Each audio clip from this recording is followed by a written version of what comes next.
Okay. All right, everyone. Welcome to the Spiritual Events Directory Indie Author Interview Series. And today I am welcoming my guest, Kate Gale, who has written a beautiful book.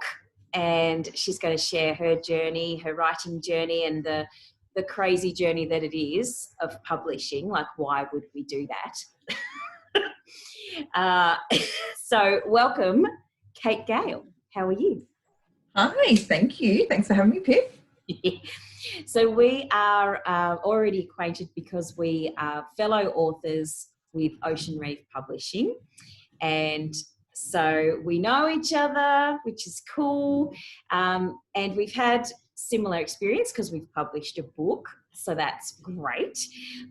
So I guess we should start at the beginning with what's your story? Why did you decide to write this book?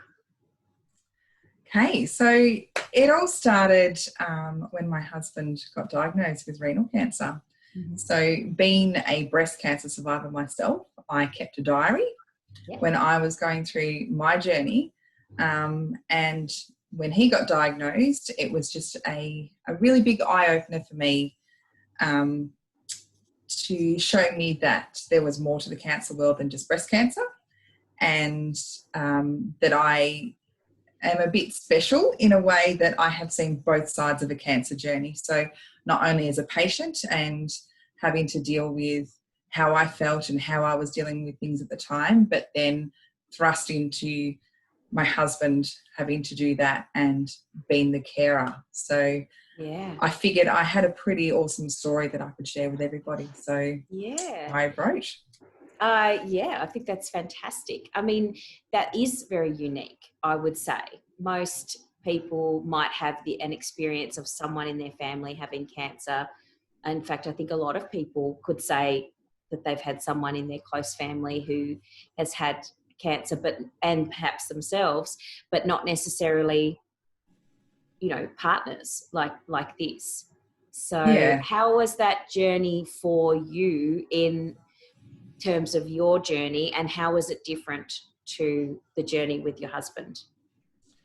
So my journey, I suppose, I was in survival mode. It was, I had babies at the time, so I didn't have a choice to stop. I just had to keep going. And I suppose I didn't take time to grieve. I suppose that's a funny way to put it, but I lost a breast. I lost my hair. I lost so much during my journey that it was all about me. And not that I'm a self-absorbed person, but when I think back now, it was all about me. Right. So I felt like I was a burden to everybody, and I had to rely on everybody to do things that I couldn't do at that time. So when Bob got diagnosed, it was panic stations because, not only did we have to emotionally ride that roller coaster again, but it was financially and our friends and family and how are they going to react. And I tended to take all that on for Bob. So I took it on for myself and I took it on for Bob. Yeah. But whilst taking it on for Bob, I realised that there was more to life. There was a better way to deal with this, and I needed to heal myself before I could help him. And it made me realise that I hadn't healed from my journey, so I had to find myself to help him. That's amazing. I mean, because you went through that healing of the first of your breast cancer, and you had a journey of healing that involved, the mental, emotional, physical healing. And then, as you say, it sort of took it to another level, a whole nother level level. To have then your husband and, going through not the exact same cancer, but still the same journey of, and all those fears coming up again, I presume, around mortality and what does it mean and what is our life all about. And, so how did you deal with it in the first instance compared to the second instance in terms of your healing? Like I said with mine, it was just, I took day by day, and I just had to roll with it. Like whatever they told me I had to do, I did. And I thought I was smashing goals. I thought I was doing really well. And then I got to the end of my treatment and my oncologist said to me, now, Kate, go out there into the big wide world and enjoy your life. Enjoy yourself. And I sort of went, wow, hang on. You've been my safety net for so long and now you're just letting me go. It was really scary. And at that point, I got introduced to anxiety in a big way. Scary to be well. Yeah. Well, it was, I had to take day by day as it came again, but then I had the anxiety on top of that. And it wasn't until Bob's diagnosis that that made me really realise that I wasn't okay and I did need to do something about, like I said, healing me first before I could help him. But throughout both journeys, I wrote. I kept that diary and I just, if I had a bad day, I wrote down I had a bad day, in more, more words. It's so important to honour that, those emotions. So what were you anxious about? Were you anxious about getting sick again, or were you anxious about what would you do as a person who wasn't sick? I think there was a bit of both. I think there was a bit of both. That is a fantastic question. Yes, I'm always going to have that in the back of my mind that it's going to rear its ugly head again. And there is something in me that says, but you've done it once, you've done it twice with Bob, you can do it again if it did come around. But hearing the words that you have cancer, it changes you in a split second. Hearing Bob had cancer, that was just, and I always said, but sorry, I'm getting emotional. I always said, I don't know how I would deal with hearing those words again. And then when it's your husband or your partner or, someone so close to you, I literally felt like somebody had ripped my heart out and chewed it up into a million pieces. So funnily enough, though, like I keep saying, once we got to that point, it was just the anxiety. I still had to work on it, but it wasn't as bad as what I had dealt with from my journey. But I hadn't dealt with my journey before then. It was just, I had breast cancer. I'm better now. Let's move on. But it's not that easy. You just don't leave it at the back door like that. Like you say, it changed you in a fundamental way to have that happen. All those questions of why am I here, and what's this all about, and all those those real proper questions about our life that they come up when you have a big issue like that, a big illness like that. Yeah. We all say to ourselves, one day we're going to die, but you actually never sit there and really think about, well, hang on a minute, this could actually happen really soon. Yeah. And so did you and Bob get closer as a result of him getting cancer as well? Like, obviously he had to go through the journey with you having cancer. What was the result of him seeing the other side of the story? Yeah, it made me realise what he had been through. And I did have somebody say to me at the start of my journey was, don't forget about Bob, because he's writing this with you.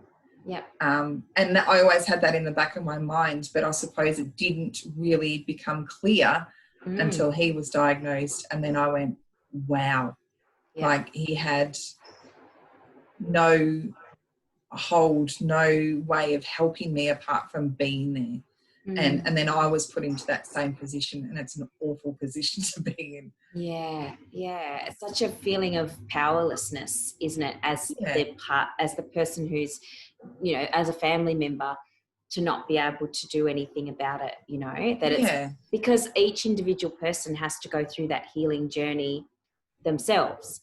And so as part of your writing, did you find that you had some insights into what could help someone who's a going through cancer and someone who is helping someone go through cancer, or going, traveling that journey. Did you write those sorts of things down? I did in a way, but I like to look at it as it's not a how-to book, how to get through cancer. It was how we did it. Right. So it's how we, or how, predominantly how I saw things unfold. For instance, there was a night that I was in hospital. I was feeling sorry for myself. I was having an emotional night, and Bob told me to snap out of it. And I just wanted to, wring his neck right there and then. And he sat by my bed all night until I cried myself to sleep. And then when he was going through it and he was having his emotional, oh my goodness, why me day, that night came back to me and I just said, mate, snap out of it. Like, stop feeling sorry for yourself. This is the position that we're in and we have to deal with it. So, come on. Just things like that, that it can go both ways. And I suppose when I was going through, my breast cancer, it was all about me. And I didn't, well, it's not that I didn't think of other people, but I was taking care of me. I was just trying to get through the best that I could. So, seeing the other side of it and knowing how I dealt with it and how I could have dealt with it better. That's what I put into my new book. That's things I found along the way. I like to call them curveballs, and those curveballs I turn into lessons. Cool. That's awesome. I love it. So was the does the book, because it's obviously not out yet, so I haven't read it yet,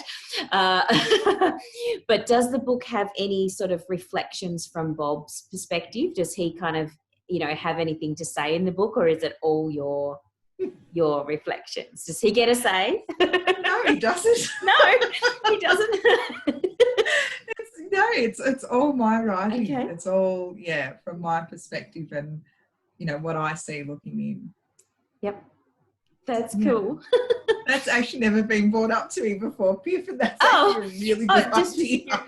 I was just curious because somebody suggested that for my book, that for my second edition, that I should have like a rebuttal section where I've told a story about someone and they should be allowed to then say what their version of the story is. That's a great idea. So maybe you could do that for your next second edition. Oh, goodness. I know, you haven't even finished it. No, let's get this one out first. One thing at a time. Yes, that's right. One day at a time. That's right, exactly. So so we've got something that we're going to give away for people who would like to follow your journey. We're going to keep talking, but I want to mention it now before we finish the conversation. But if people go to subscribe to your website so that they can hear the journey and see the blogs that you're writing and watch what you're doing and know when your book is actually going to be launched, what do they get if they go and subscribe to your website? Right. So once you subscribe, you will get a welcome email, and attached to that welcome email is a little sneak peek of the start of the book. So you get a little taste of what it's all about. So I've got a little picture, but I'm not going to tell you what she's given away. So if you go to the kategaleauthor.com and sign up for Kate's newsletter, then you'll actually get the updates first. First updates will go out in that newsletter so that you can know when the book's coming out and any other special offers that are happening in the process of pre-sale and all that sort of thing, so that you can pre-order the book as well, which is exciting. So are you allowed to say what the name of the book is yet? I can. So it is Thanks for the Mammories. Which is great because it's all about breast cancer, and so I think that's a fabulous title. Thanks for the Mammories. I love it. And we're looking at when exactly is the book going to be launched, do you think? So we're looking at early November launch. All things going well. We're looking at all things going well. That's really cool. So between now and then, obviously, there's just going to be some final tweaking of the format and The cover, you've got the cover organised? The cover is all sorted. So, that will be revealed in pre-sale. So, hopefully we're not too far off and we can get moving. That's cool. That's great. And it's so exciting getting to this pointy end, as they say, of the process. How have you found the actual process of writing the book in terms of you've written before, you've obviously, you have gone through the process of publishing, but not in this scenario, with this scenario. How would you describe the process of getting a book published for those people who've never done it? So I find writing the book very cathartic and very, it's helped me heal. Like both times it's helped me heal. The process of publishing, I find exciting and equally nerve-wracking, and it's quite an emotional roller coaster of you want to tell your story. I know I've got a good story to tell, but then there's the self-doubt that creeps in but everything everybody along the line have been incredibly good, and I've actually enjoyed it. It has been fun. But like you said, we get to the pointy end and it's all systems go. Yes, all the marketing and the process behind the scenes, people see a book being launched and they go, oh, yes, there's a book being launched. But there's just hundreds of things that have to happen for that book to be launched. And it blows your mind, when you find out what all those hundreds of things are. Yes. And that I can totally associate with that whole cathartic thing of the actual writing itself is very cathartic, because you go through it and then you edit it and then you go through it again and then you read it out loud and then you go through it again and you your story back to front, but you still, every time you read it, every time you edit it, something in you shifts. Would you say that you sort of move to the next level of healing by actually going through the process of writing and publishing? 100%. That's a really good way of putting it. There's a shift every time that you read it, and you just it's gonna, I want it to make a difference in people's lives. And, so who do you think would really benefit from reading the book, in terms of the people who are buying the book in the end? So anybody, any cancer patient is going to take something away from it, whether or not you're a cancer patient, a carer for a cancer patient, somebody that is going through cancer. Just there's a few, like I said, the curveballs and the lessons.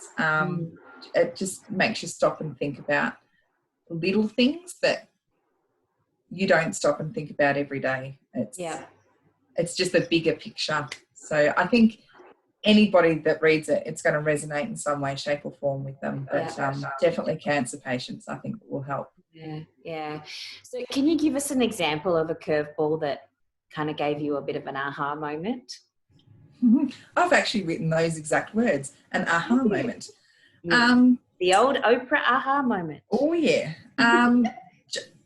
I have a chapter in there, it's called Judgment, and it's about what people see looking in, and you don't actually think about what how people perceive you going through a cancer diagnosis, and certain things like what people say to you, and to a cancer patient you might want to punch that person in the face after they've said it, but they don't mean it to come out like that. It's just a really it's a subject that lots of people don't like to talk about, what they don't like to broach. They don't know how to say things, so what comes out of their mouths is a bit silly sometimes. So I suppose my aha moment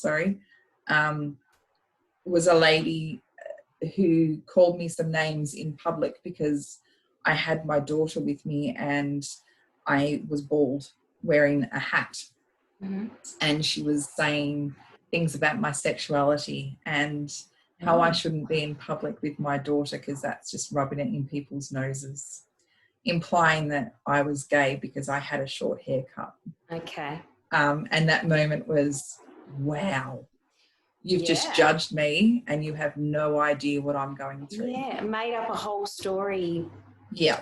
Out of nothing. Yeah. Absolutely. Wow. But it was because, I had no hair, with a hat on, and she just decided to verbalize what she thought. So that was a real moment of, wow, people really have no idea how to broach the subject. And that's one of my biggest things. I want people to be able to talk about cancer because it doesn't have to be a taboo subject. Yeah, openly, honestly, have a conversation about it. And ask questions. Like I don't mind when people come up to me and ask, when I had a mastectomy and I had one breast, but people would look at me and go, hang on, you look like you've got two. So explaining to them how that works with prosthetic breasts and things like that. I just want people to ask those questions and not come to your own conclusions. However weird they may be. Yeah, exactly. And if you haven't been through it, and if you haven't had a direct experience with somebody, then you would have assumptions. You would have lots of assumptions and, perhaps misconceptions about what is involved and how it all works. And then there's the difference between men and women, like when they lose their hair, for example, when they're having the chemo and the treatment. Losing your hair, as a guy, you can be bald and people go, that's a bald man. Do you know what I mean? And it doesn't matter how old you are. If you're bald, they just go, oh yeah, that guy's just shaved his hair. But as a woman, there's some sort of different connotation that's put on us as women to look a particular way. And and hair is so, like, I'm so, if I didn't have my hair, like, I don't know, it's a thing. It's a thing that defines us. It is. It really is. Yeah. Like my sister did the the world's greatest shave for leukemia. She did that 1 year and actually shaved her quite long hair off, and I cried. And she was the one getting her hair cut off, and I was crying. And she's like, why are you so upset? I'm like, I don't know, but it's really upsetting me. And I just thought, imagine if it was my hair. Like, it really pushed my buttons that she was doing this. And did you have those sorts of experiences when you were comparing the two journeys? Yeah. I had the whole shebang. I had the surgeries, I had the chemo, I had the radiation, I had intravenous drugs for 12 months. Yeah. I had the works. Anything that you think of cancer, it got thrown in my direction. Yeah. When Bob got diagnosed, he actually went to hospital thinking he had kidney stones, and then they actually found, kidney cancer. Right. And he had his kidney removed. He had the surgery. He didn't have to have chemo, and he didn't have to have radiation. So that was another thing that I had to deal with. Of essentially, I was jealous of my husband, and I had no right to be. He was, I should have been really grateful that he didn't have to go through all that and, lose his hair and go through the weight gain and all that sort of thing. But at the same time, I had that little bit of a hate-love relationship. I love you dearly, Bob, but I hate you that you didn't have to go through that. Yeah, there was that jealousy side of things. Sure. And that's a chapter in itself, I'm sure, like, feeling jealous and then feeling guilty for feeling those emotions about your partner, Yeah. Guilt's a massive part of cancer. Yeah. And in all different shapes and forms. It's like, did I do something that I got the cancer in the first place? Did I do this to myself? What can I do? Putting everybody else through it. My friends pass away. Why have they passed away? Why am I still here? Yep.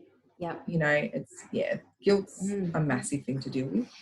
Huge. It's huge, and it's such a big conversation to have. Just that alone is a conversation, and then each of the different topics that you're bringing up, they're all very important conversations to have.